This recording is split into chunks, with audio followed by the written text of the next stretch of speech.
আসসালামু আলাইকুম রহমতুল্লাহ।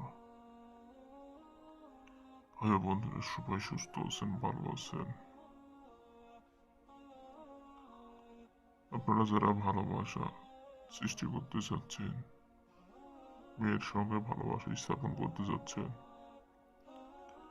তাদের জন্য আমার এই বশীকরণটি অনেক অনেক গুরুত্বপূর্ণ।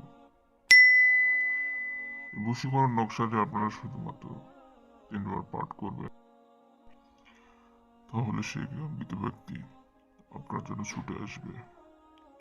আপনাদের শুধুমাত্র 3বার পাঠ করতে হবে।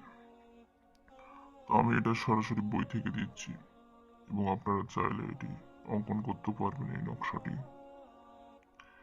যেভাবে আপনারা অঙ্কন করবেন সেটিও আমি আপনাদের ধীরে ধীরে বলে দেবো আমার এই ভিডিওতে। তার জন্য আপনাদের আমার ভিডিওটি পুরোটা মনোযোগ সহকারে দেখতে হবে।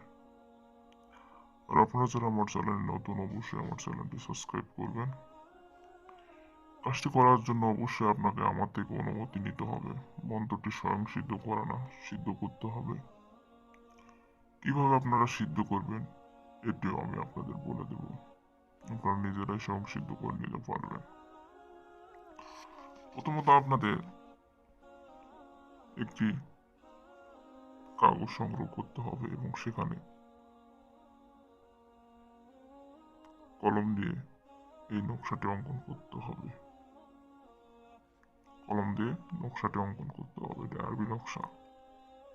তো চলুন এখানে কি বলা আছে আমি আপনাদের একটু পড়ে শোনাই, কোন কাজের জন্য আপনাদের এটি আসবে। ভালোবাসা সৃষ্টির জন্য তদবির। যদি কেউ কারোর সাথে ভালোবাসা সৃষ্টি করতে চায়, তবে নিচের নকশাটি তামার পাতের মধ্যে খোদাই করে নিজের সাথে রাখবে। এতে আল্লাহর রহমতে উদ্দেশ্য সফল হবে। এখানে তামার পাতের খোদাই করার কথা বলা হয়েছে। তো এখানে তো অসম্ভব আপনাদের জন্য। তামার পাতে আপনারা কিভাবে খোদাই করবেন বা কার থেকে করে নেবেন, অসম্ভব আপনাদের জন্য। তো আপনাদের তামার পাতে রাখতে হবে না, আপনারা এটা কাগজে অঙ্কন করবেন। নকশাটি সুন্দরভাবে নকশাটি অঙ্কন করবেন এবং নিজের সঙ্গে ধারণ করবেন। এখন প্রশ্ন হচ্ছে কোন সময়, কোন দিনে, কিভাবে আপনারা এটি অঙ্কন করবেন। এটা অঙ্কন করার কোনো বার নেই। আজকে আপনাদের বুধবার হচ্ছে, আজকে আপনারা রাতে এটি অঙ্কন করতে পারেন যে কোনো সময়।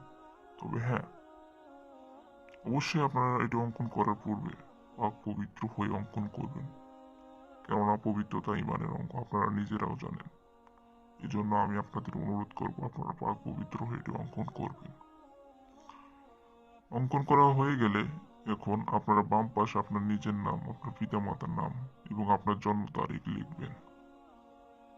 ডান পাশে আপনার পিতামাতার নাম, আপনার জন্ম তারিখ, আপনার নাম সেই কাঙ্ক্ষিত ব্যক্তির নাম, পিতামাতার নাম এবং তার জন্ম তারিখ লিখবেন।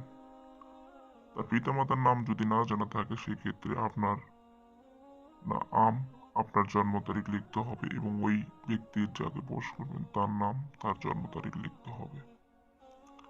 অঙ্কন করা হয়ে গেলে আপনারা এটি একটু মাদুলিতে গুরুম করে আপনার নিজের সঙ্গে ধারণ করবেন।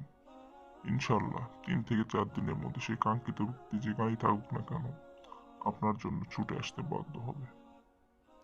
সুন্দরভাবে পাক পবিত্র হয়ে কাজ করুন, ইনশাল্লাহ আপনারা নিজেরাই ফলাফল পেয়ে যাবেন।